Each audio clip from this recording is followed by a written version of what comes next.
सुप्रभात बच्चों, Gopal science coaching centre में आप सबका स्वागत है। बच्चों, हम लोग संस्कृत अभी पढ़ रहे हैं एक एक पाठ। आज हम लोग संस्कृत के 5वें अध्याय पढ़ेंगे। जिसका नाम है भारत महिमा। आज भारतवर्ष की क्या महिमा है, क्या इसका गौरव है, इसके बारे में हम लोग आज पढ़ेंगे। ठीक है, चलिए बिना विलंब किए हम लोग शुरू करते हैं। देखते हैं कि इस भारत महिमा पाठ में क्या क्या है। ध्यान से आप लोग भी सुनिए और कॉपी पेन सामने लेके बैठिएगा तो ज्यादा अच्छा होगा। अस्माकं देश भारतवर्षमिति कथ्यते। अस्माकं देश भारतवर्षमिति कथ्यते। हमारे भारतवर्ष को, हमारा देश को क्या कहा जाता है? भारतवर्ष कहा जाता है। अस्माकं देशम, हमारे देश को भारतवर्ष कहा जाता है। क्लियर? अस्य महिमा सर्वत्र गीयते। इसकी महिमा जो है सभी जगह गाई जाती है। किसकी महिमा? भारतवर्ष की महिमा सभी जगह गाई जाती है। अस्य महिमा सर्वत्र गीयते। भारतवर्ष की महिमा सभी जगह गाई जाती है।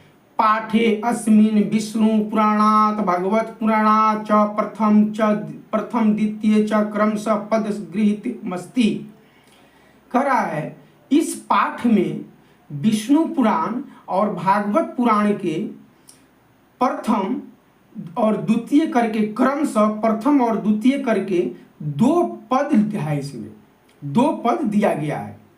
इस पाठ में विष्णु पुराण से 1 और भागवत पुराण से 1 पद दिया गया है, जो क्रमशः 1 और 2 है। अवशिष्टानि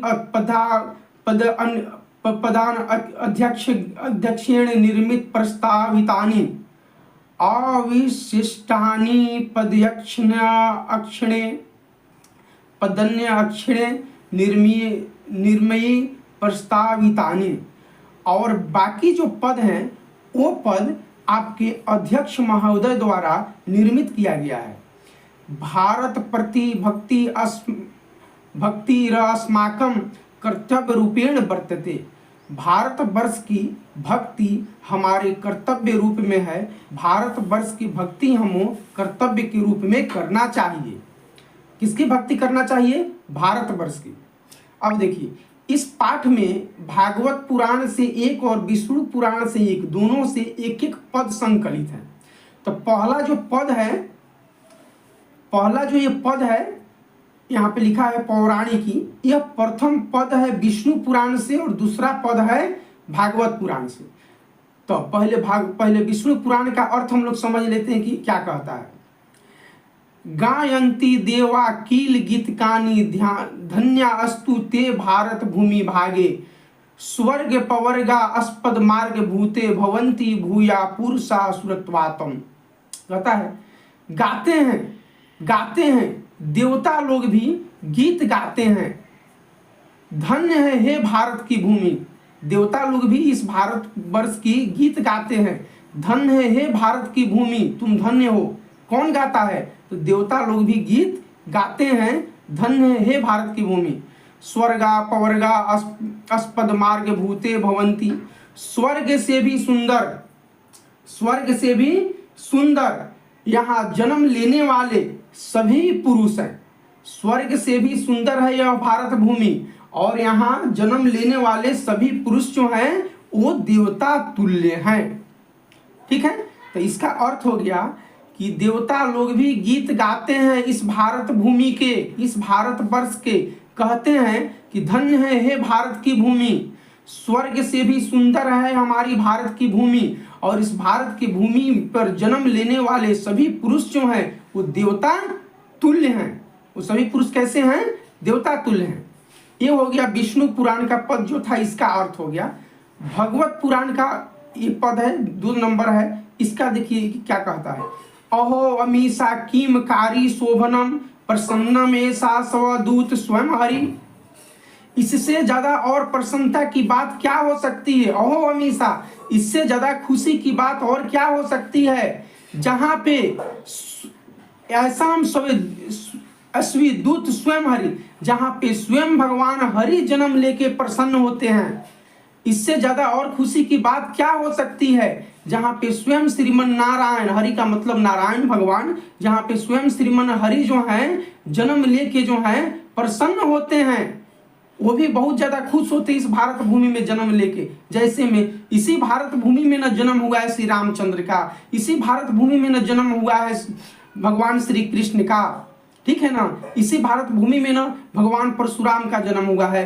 तो वही कहता है कि इससे ज्यादा खुशी की बात और क्या है, जहाँ पे श्रीमन नारायण भी जन्म लेके प्रसन्न होते हैं। जन्म लब्ध निरपु भारता जिरे मुकुंद सेवय पाए पैकम स्पृहाहीनम, कहता है जन्म लब्ध निरपु भारत आजिरे मुकुंद सेवयो पाइकम स्पृहाहीनम। अब कहता है कि जो भी मनुष्य इस भारत के धरती पे जन्म लिए हैं, इस भारत के धरती पे जो भी मनुष्य जन्म लिए हैं, उन्हें अपनी इच्छा अनुसार, अपनी इच्छा से परम मुकुंद का मतलब होता है भगवान, उस परम पुरुष परमात्मा का, श्रीमन नारायण का जो है उनका सेवा करनी चाहिए। इस भारत भूमि में जितने भी पुरुष जो जन्म लिए हैं, उनको अपनी इच्छा से परमात्मा श्री हरि का सेवा करनी चाहिए, ठीक है। तो इसका अर्थ हो गया कि इससे ज्यादा खुशी की बात और क्या हो सकती है, जहाँ पे श्रीमन नारायण भी जन्म लेके प्रसन्न होते हैं। इस भारत की धरती पे जितने भी पुरुष जन्म लिए हैं, उन्हें अपनी इच्छा अनुसार श्रीमन नारायण का सेवा करना चाहिए, अपनी इच्छा से उनके नारायण की सेवा करना चाहिए। अच्छा, अब तो ये हो गया पहला विष्णु पुराण का पद हो गया, दूसरा भागवत पुराण का पद हो गया।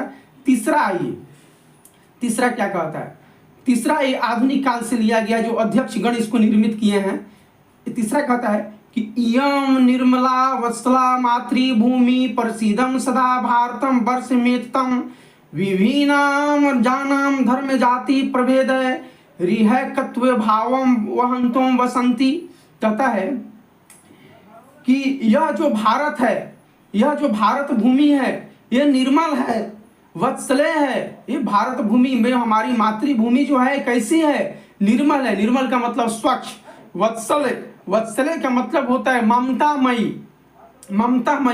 कोई माँ अपने बच्चे से कैसे प्रेम करती है, उसी को बोला जाता है ममतामयी। तो ये भारत भूमि हमारी माँ है, हमारी मातृभूमि है। तो हमारी मातृभूमि कैसी है, निर्मल है, वत्सले है। प्रसीदाम सदा भारत वर्ष में तम, यह भारत वर्ष हमेशा इसके लिए प्रसिद्ध है। किसके लिए, ये भारत भूमि जो है निर्मल है, वत्सले है, हमारी मातृभूमि। प्रसिद्धम सदा भारत वर्ष मितम, सदा इसके लिए प्रसिद्ध है कि हमारी भारत भूमि निर्मल है और वत्सले है।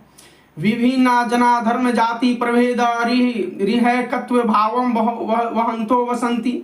विभिन्न जाति धर्म संप्रदाय के लोग जो हैं, विभिन्न जाति धर्म संप्रदाय के लोग जो हैं, हम लोग सब आपस में मिलजुल के यहाँ पे इस भारत वर्ष में रहते हैं। ये हमारी भारत भूमि की सबसे बड़ी खूबसूरती है कि यहाँ पे हिंदू, मुसलमान, सिख, ईसाई, क्रिश्चियन सभी लोग जो है इसी भारत भूमि में रहते हैं। यहाँ पे कोई ये नहीं कह सकता है कि नहीं ये सिर्फ मुसलमानों का देश है, यह सिर्फ हिंदुओं का देश है, यह सिर्फ क्रिश्चियनों का देश है। नहीं, यह धर्म निरपेक्ष राष्ट्र है। यह भारत विशाल अस्मदिया धारा भारतीया सदा सेविता सागरे रम्य रूपा बने पर्वत निरजरे भव्य भूति वर्णहंती वीरेशा शुभा चाप गाभी। हमारी विशाल अस्पदिया धारा भारतीय, हमारी भारतीय भूमि की धारा, ये धरती कैसी है, बहुत विशाल है। हमारी भारत भूमि जो है ये बहुत विशाल है, जो सदा जो है सदा समुद्र इसका सेवा करता है। हमारी भारत भूमि बहुत विशाल है, जो सदा समुद्र इसकी सेवा करता है। वन पर्वत झरना जो है ये सभी जो हैं हमारे इस भारत भूमि की शोभा बढ़ाते हैं, और नाना प्रकार की जो कल्याणकारी नदियां हैं वो हमारे भारत भूमि को सिंचती है। विभिन्न प्रकार की कल्याणकारी नदियां जो हैं हमारे भारत भूमि को सिंचती हैं, और यहाँ पे एक कल्याणकारी नदियां जो हैं हमारी भारत भूमि की शोभा बढ़ाती है। तो हमारी भारत भूमि जो है बहुत ही विशाल है। हमारे भारत भूमि सदा जो है सागर से सेवित है, पर्वत वन झरना से सेवित हैं, और विभिन्न प्रकार की कल्याणकारी नदियां जो हैं हमारे भारत भूमि की शोभा बढ़ाती है। अब कहता है कि जगत गौरवम भारत शोभनीयम सदा अस्माभिरेत तथा पूजनीयम। जगत का गौरव है, जगत का गौरव भारत है। इस पूरे संसार का गौरव कौन है? भारतवर्ष है, जो सदा शोभता है, सदा शोभनीय है। इस पूरे संसार का गौरव कौन है? भारतवर्ष है, जो सदा शोभनीय है, सदा अस्मा भी रेत तथा पूजनीयम, जो सदा शोभनीय और सदा जो है स्मरण और पूजनीय योग्य है। कौन? हमारी भारतवर्ष। ये पूरे संसार का गौरव कौन है? हमारी भारतवर्ष है, जो सदा शोभनीय है और सदा पूजनीय है। भवेदम देशभक्ति से हमेशा जननाम प्रादर्श रूपा सदा वर्जनिया। देश, हम सबको अपने देश के प्रति, अपने भारत भूमि के प्रति, अपने भारत भूमि के प्रति लगाव रखना चाहिए और अपने भारत भूमि के प्रति देशभक्ति करनी चाहिए। हम सबको अपने मातृभूमि के प्रति देशभक्ति करना चाहिए और सदा इसकी वंदना करनी चाहिए। अपने मातृभूमि के प्रति किसके प्रति देशभक्ति करनी चाहिए? तो अपनी मातृभूमि के प्रति। किसकी वंदना सदा करनी चाहिए? अपनी मातृभूमि की वंदना करना चाहिए। ठीक है। तो जगत का गौरव जो है, इस संसार का गौरव जो है भारत है, जो बहुत ही शोभनीय है, सदा ही पूजनीय है। हम सभी को अपने देश के प्रति सेवा करनी चाहिए, अपने देश के प्रति समर्पित रहना चाहिए, अपने देश के प्रति भक्ति करनी चाहिए, अपने देश के प्रति राष्ट्रभक्ति करनी चाहिए। ठीक है। बस यही है भारत महिमा पाठ बच्चों, और इसके अगले वीडियो में इस पाठ से संबंधित जो है वो आपको करा देंगे, हम ऑब्जेक्टिव और सब्जेक्टिव करा देंगे। वीडियो अच्छा लगा होगा तो कमेंट करना, शेयर करना। Thank you. जय हिंद, जय भारत।